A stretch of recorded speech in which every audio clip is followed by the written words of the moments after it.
स्वाति। तो चलिए रुक करते हैं आज की ताजा खबरों की ओर। जबलपुर में एक बड़ा पोस्टर चर्चा का विषय बन गया है, जिसमें अंग्रेजी में लिखा है आई लव मोहम्मद। यह पोस्टर नया मोहल्ला स्थित मोहम्मदी गेट पर लगाया गया है, जो हाल के दिनों में देश के कई हिस्सों में चल रहे इसी तरह के पोस्टर अभियान का हिस्सा माना जा रहा है। पोस्टर के सामने आने के बाद शहर का खुफिया तंत्र सक्रिय हो गया है। सोशल मीडिया और इंस्टाग्राम पर भी ऐसे पोस्ट वायरल हो रहे हैं। इस पर हिंदू संगठनों की प्रतिक्रिया भी सामने आई है। हिंदू सेवा परिषद के प्रदेश अध्यक्ष अतुल जैसवानी ने नवरात्रि के दौरान इस तरह के पोस्टर को फिजा के लिए गलत बताया है।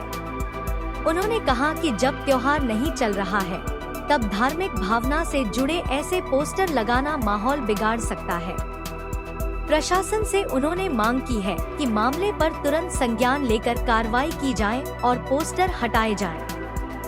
लगाओ यार, छोड़ो। हाँ, लगाओ बीच में हो रहा है। अरे दो बार में कर लो यार, दो बार में कर लेना, बाद में ले लेंगे भाई। रोज ही कर लेते हो, आज क्या?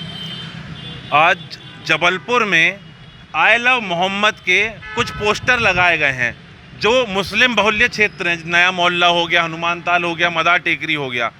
ये सिर्फ हमारे शहर को शांति से भंग करने के लिए लगाया गया है। जिस प्रकार से पूरे देश में अभी वातावरण है, उस प्रकार से जबलपुर में भी शांति भंग करने के लिए आई लव मोहम्मद लगाया गया है।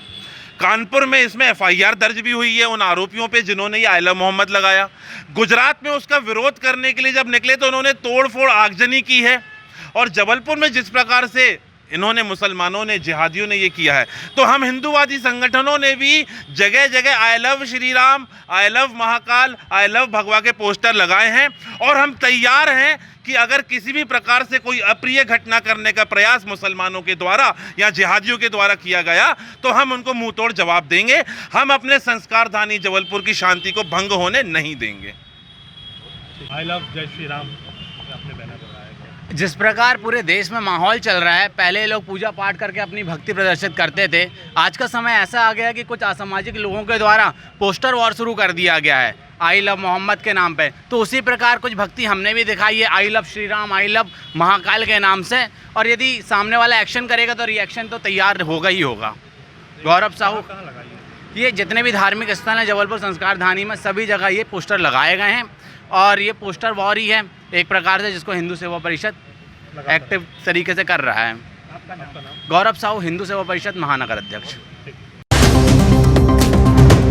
मध्य प्रदेश के होमगार्ड सैनिकों के लिए आज का दिन ऐतिहासिक बन गया है। जबलपुर हाई कोर्ट की डिवीजन बेंच ने कॉल ऑफ प्रक्रिया को पूरी तरह खत्म करने का बड़ा फैसला सुनाया है। अब प्रदेश के लगभग 10,000 होमगार्ड्स को साल भर नियमित ड्यूटी और सभी सरकारी लाभ मिलेंगे। अब तक इन्हें साल में 2 से 3 महीने के लिए बिना वेतन घर भेज दिया जाता था, जबकि ये पुलिस जैसी ही जिम्मेदारियां निभाते थे। हाई कोर्ट ने इसे संविधान के अनुच्छेद 14, 21 और 23 का उल्लंघन माना और साफ कहा, यह भेदभाव अब नहीं चलेगा। 1948 में बना यह बल पहले स्वयंसेवी था, लेकिन समय के साथ सुरक्षा का मजबूत हिस्सा बन चुका है। इस ऐतिहासिक फैसले से होमगार्ड्स और उनके परिवारों में खुशी की लहर है और एक लंबा संघर्ष आखिरकार रंग लाया है। अब कॉल ऑफ हमेशा के लिए खत्म हो चुका है। आज एक बहुत ही महत्वपूर्ण फैसला माननीय उच्च न्यायालय का आया होमगार्ड्स के जवानों से संबंधित। ये करीबन 500 याचिकाएं थी, जिसमें करीबन 9 से 10,000 होमगार्ड याचिकाकर्ताओं ने स्वयं आकर याचिकाएं लगाई हैं। इसमें मुख्य रूप से हमारे द्वारा कॉल ऑफ प्रक्रिया को चैलेंज किया गया था कि कॉल ऑफ प्रक्रिया पूर्ण रूप से असंवैधानिक है और इसे ख़त्म किया जाना चाहिए।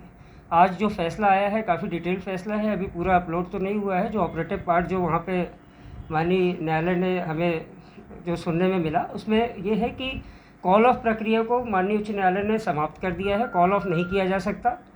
इसमें कॉल ऑफ के दौरान ये भी ज़रूर कहा है कि जब तक कि 90% जो नियम 21 में 90% रिजर्व जो इनका जो टारगेट है वो अचीव नहीं होता, तब तक कॉल ऑफ नहीं किया जाएगा। आज की डेट में टोटल सेक्शन स्ट्रेंथ जो है होमगार्ड्स की 16,305 है, जिसके विरुद्ध केवल 8-9 हज़ार लोग ही कार्य कर रहे हैं। तो ये 90% से वैसे ही कम है। तो ये कॉल ऑफ प्रक्रिया को समाप्त किया है और कुछ और मुद्दे थे उसमें भी डिटेल जजमेंट आना अभी बाकी है, तो फिर हम उसको। कितनी बड़ी राहत के तौर पर देखते हैं? ये बहुत बड़ी राहत है। एक होमगार्ड जवान के लिए साल में 2 महीना बैठा दिया जाता था, वो बेरोज़गार रहता था, तो एक बहुत ही स्वागत योग्य फैसला आया है, बहुत बड़ी राहत होमगार्ड जवान। जो कॉल ऑफ हुआ था क्या उसका वेतन देने की बात? हाँ, ये माननीय न्यायालय ने ये भी आदेश किया है कि जो भी अभी इस दौरान जितने भी कॉल ऑफ हुए हैं जिनको बैठा दिया गया था घर, उनको कॉन्सिक्वेंशियल बेनिफिट सारे वेतन वगैरह जितने भी भत्ते हैं वो सारे मिलेंगे। 2020 से नॉर्मली कुछ लोगों को मिल चुका था पहले ही, एक कंटेंट याचिका में मिल चुका था, लेकिन अब 2020 से अभी तक जितने भी जिनके पास स्टे नहीं भी था, मतलब 2020 से गणना होगी। 20 से अभी तक।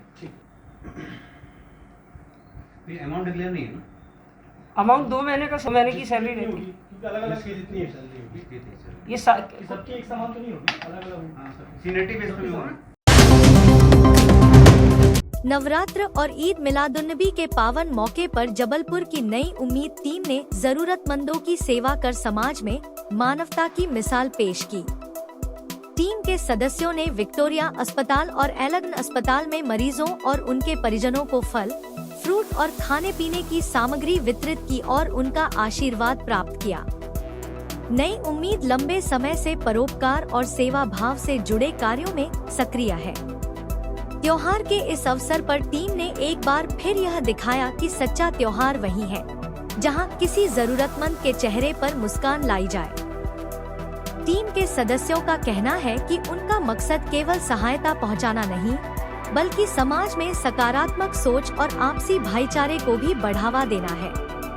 नई उम्मीद की यह पहल जरूरतमंदों के लिए संबल बनी और समाज में सेवा की एक सुंदर मिसाल बनकर उभरी है। जी बताएं, आप लोग विक्टोरिया हॉस्पिटल में फल फ्रूट बच्चों को और सब मंदिरों में भी आपने सुना है कि बांटा है, तो क्या तात्पर्य है इसका बांटने का? क्या है? हम लोग एक टीम है नई उम्मीद, उस टीम में हम लोगों का नाम रखा हम लोगों ने इसका, और नवरात्रि दशहरा और हमारा त्यौहार ईद मिलादुन्नबी का मौका था, और इसी सिलसिले में ये हमारी टीम आज जो है विक्टोरिया हॉस्पिटल और जो गरीब मजदूर आज हम लोगों ने उनके लिए खाने का इंतजाम किया। इसके अलावा विक्टोरिया के बाद हम लोग मंदिर भी जाएंगे, और यही हमारा उद्देश्य है कि हम हिंदू मुस्लिम भाईचारा एक रहे और कोई भूखा ना रहे। इसलिए हम लोगों ने ये आज प्रोग्राम रखा। ये सब हमारी टीम ने सहयोग से कांधे से कांधा मिला के खड़े थे। आपका नाम बताइए। मोहम्मद वसीम। जी बताएं, आज आप लोग हॉस्पिटल आए हैं विक्टोरिया हॉस्पिटल, क्या उद्देश्य से आए? आज हम इस उद्देश्य से आए कि हिंदू मुस्लिम भाईचारा बनी रहे और हम सब मिलके सभी को सहयोग करें साथ में। क्या किया है आज आप लोगों ने? हम लोगों ने फल फ्रूट वगैरह बांटे हैं अस्पतालों में मरीजों को, बच्चों को। आपका नाम बताइए। मेरा नाम है मुशीफ चौधरी। जबलपुर के आधारताल थाना क्षेत्र में आज सुबह एक 69 वर्षीय महिला के साथ लूट की वारदात सामने आई है। जानकारी के अनुसार जयप्रकाश नगर स्थित दुर्गा मंदिर में पूजा के लिए जा रही भाजपा मंडल अध्यक्ष अमित राय की मां को 2 नकाबपोश बाइक सवारों ने निशाना बनाया। घटना सुबह करीब 6 बजे की है, जब महिला मंदिर जा रही थी। तभी पीछे से आए 2 युवक झपटमारी कर मौके से फरार हो गए। पीड़िता ने अपने पुत्र के साथ थाने पहुंचकर रिपोर्ट दर्ज कराई है। थाना प्रभारी प्रवीण कुमार के अनुसार घटना की जांच की जा रही है और आरोपियों की तलाश शुरू कर दी गई है। गौरतलब है कि कुछ दिन पहले भी इसी क्षेत्र में ऐसी ही लूट की घटना हुई थी। लगातार हो रही इस तरह की वारदातों से इलाके में दहशत का माहौल है और पुलिस की सतर्कता पर सवाल उठने लगे हैं। मां के साथ लूट होने की वारदात सामने, क्या है पूरा मामला है? हाँ, आज सुबह करीबन 6 बजे की घटना है। 6 बजे घटना है कि एक 69 वर्षीय जो महिला हैं उनको जो जा रही थी जब, तो एक 2 अज्ञात मोटरसाइकिल चालक जो थे उनने उनकी मोबाइल स्नैच करके गए हैं। उसको पकड़ पंजीबद्ध किया गया तथा हमारी अभी लगभग 3 टीमें लगी हुई हैं जिन्हें शीघ्र गिरफ्तार करके सामान रिकवरी की जाएगी। लगातार उसी स्थल पे एक बार और भी पूर्व में घटना? हाँ बिल्कुल, उसी स्थल पे एक बार और हुई थी। उसको भी हमने 2 दिन के अंदर ही पकड़ लिया था तथा उसमें पूरा माल बरामद भी हुआ है। त्योहारों में विशेष अभियान चलाए जाते हैं ऐसे? हाँ, इसके सुबह धार्मिक स्थलों की चेकिंग और सुबह भी हम लोग उसमें पॉइंट लगा रहे हैं और इसमें लगातार कार्रवाई करेंगे।